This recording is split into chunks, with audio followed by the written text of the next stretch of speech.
ರಾಜ್ಯ ಸರ್ಕಾರದಿಂದ ಶಿರಸಿ ವಿಭಾಗದ ಜಿಲ್ಲಾ ಪಂಚಾಯತ್ ಲೋಕೋಪಯೋಗಿ ಇಲಾಖೆಗೆ ನೂತನವಾಗಿ ನೀಡಲಾಗಿರುವ 4 ವಾಹನಗಳನ್ನು ಶಾಸಕ ಭೀಮಣ್ಣ ನಾಯ್ಕ್ ಇಲಾಖೆಗೆ ಹಸ್ತಾಂತರಿಸಿದರು.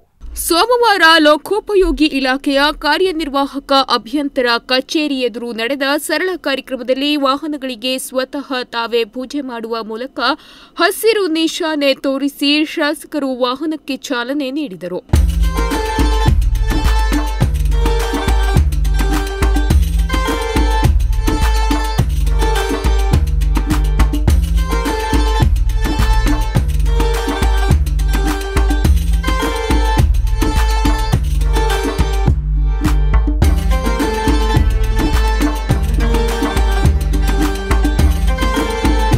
ಬಳಿಕ ಮಾತನಾಡಿದ ಶಾಸಕ ಭೀಮಣ್ಣ, ಜಿಲ್ಲಾ ಪಂಚಾಯತ್ ಹಾಗೂ ಲೋಕೋಪಯೋಗಿ ಇಲಾಖೆಗೆ ಸರ್ಕಾರದಿಂದ ವಾಹನ ಸೌಲಭ್ಯ ನೀಡಲಾಗಿದೆ.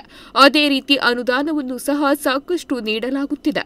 ಶಿರಸಿ ಸಿದ್ದಾಪುರ ಕ್ಷೇತ್ರಕ್ಕೆ ಲೋಕೋಪಯೋಗಿ ಇಲಾಖೆಗೆ 70 ರಿಂದ 80 ಕೋಟಿ ರೂಪಾಯಿ ನೀಡಲಾಗಿದೆ. 14.5 ಕೋಟಿ ರೂಪಾಯಿ ಜಿಲ್ಲಾ ಪಂಚಾಯತ್ಗೆ ಅನುದಾನ ಬಂದಿದೆ. ಇದರಿಂದ ಗ್ರಾಮೀಣ ಭಾಗದ ರಸ್ತೆಯ ಅಭಿವೃದ್ಧಿಗೆ ನೀಡಲಾಗಿದೆ. ಪ್ರಗತಿ ಪಥ್ ಯೋಜನೆ ಅಡಿ 21 ಕೋಟಿ ರೂಪಾಯಿ ಅನುದಾನ ನೀಡಿದ್ದು, ಮುಖ್ಯಮಂತ್ರಿಗಳು 50 ಕೋಟಿ ರೂಪಾಯಿ ವಿಶೇಷ ಅನುದಾನ ನೀಡುವ ಭರವಸೆ ನೀಡಿದ್ದಾರೆ ಎಂದರು.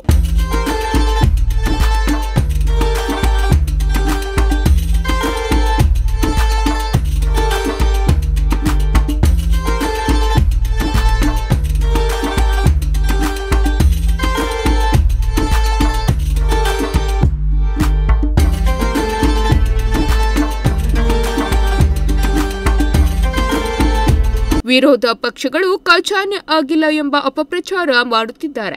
ಆದರೆ ಸರ್ಕಾರದಿಂದ ಎಲ್ಲ ಗ್ಯಾರಂಟಿಗಳು ಸರಿಯಾದ ರೀತಿಯಲ್ಲಿ ಬರುತ್ತಿದೆ. ವಿಳಂಬವಾದರೂ ಕೊಡಬೇಕಾದ ಹಣ ನೀಡುವ ಕೆಲಸ ನಡೆದಿದೆ.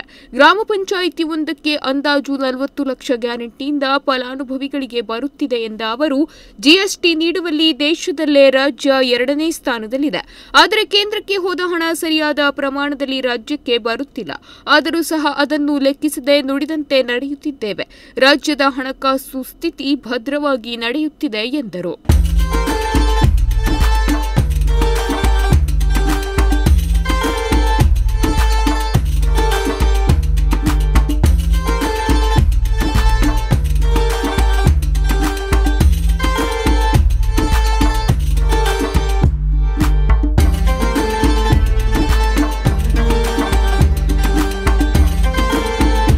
ಈ ವೇಳೆ ನಗರ ಯೋಜನಾ ಪ್ರಾಧಿಕಾರದ ಅಧ್ಯಕ್ಷ ಜಗದೀಶ್ ಗೌಡ, ಜಿಲ್ಲಾ ಪಂಚಾಯತ್ ಇಇ ಸತೀಶ್ ಜಾಗ್ರಿದಾರ್, ಲೋಕೋಪಯೋಗಿ ಇಲಾಖೆ ಶಿರಸಿ ಎಇಇ ಅರುಣ್, ಪ್ರಮುಖರಾದ ಗಣೇಶ್ ದಾವಣಗೆರೆ, ಬಿಆರ್ ನಾಯ್ಕ್ ಇತರರು ಉಪಸ್ಥಿತರಿದ್ದರು. Nudisiri news desk, Sirsi.